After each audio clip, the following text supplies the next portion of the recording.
The 3 years I spent in the city of dreaming spires were among the happiest in my life. This was my first visit in 18 years to Keble College, where I was given a privileged chance to combine sport with study. I owe a lot of it to my tutor, Dr. Paul Hayes. Paul, I know you were responsible for getting me into Oxford. Even though I felt my grades were not that brilliant, but you still took the risk. I want to know why you took that risk. Well, grades aren't everything. About people. People develop. You're a very fine cricketer.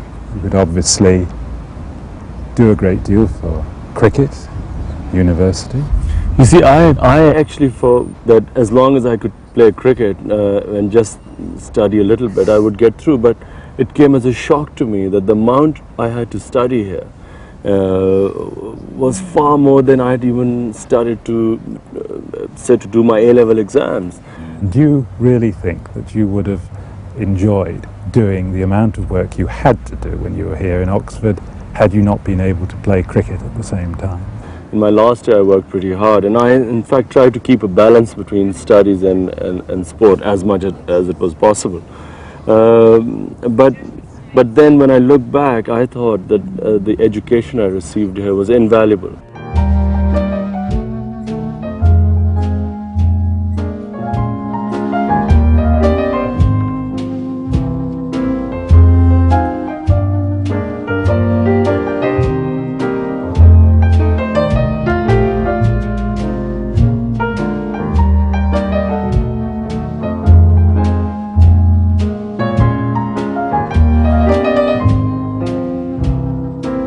See, Imran, that as when you're an undergraduate you're not drinking anything. That's pretty unusual amongst sportsmen, and of course it was particularly unusual, wasn't it, when you were an undergraduate, because most of the teams I remember playing for, people drank like fishes rather than the reverse.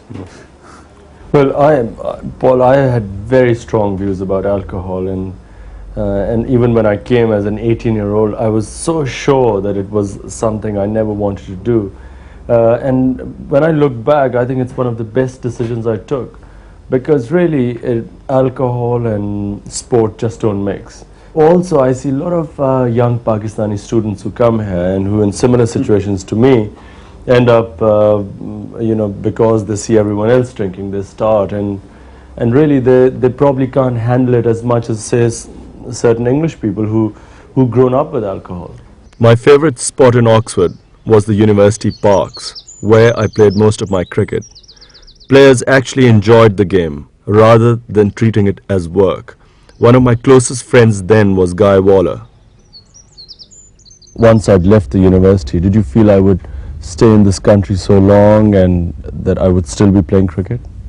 I still think that you will be quite a significant figure outside cricket because of the You mean in Pakistan? Yes, I'm sure you will. And you have a lot to offer there. I think you're someone who's really obviously enjoyed the game of cricket, so it doesn't surprise me you've been going on as long as you have. But you know, it's I suppose playing a sport which is so uncertain, and I think at the time I had these set attitudes. I thought, okay, 1 year of cricket and then civil service. At 28 or 30 I'll get married, whoever chosen by my family, and really life never quite went that way. But I mean, in your case, it was difficult for you to say, well, I'm going to go home and have an arranged marriage, because unless you're going to spend all the winter or whenever the sort of closed season is at home, I don't see how you could have done that, and especially as you spend quite a lot of time with girls from, well, English girls and, well, a variety of girls really, but particularly some English girls. It's very difficult for you. It's only when you get up here you realize what a beautiful city Oxford is. I was lucky enough to study and play cricket here, and if I had the option, I would do it all over again.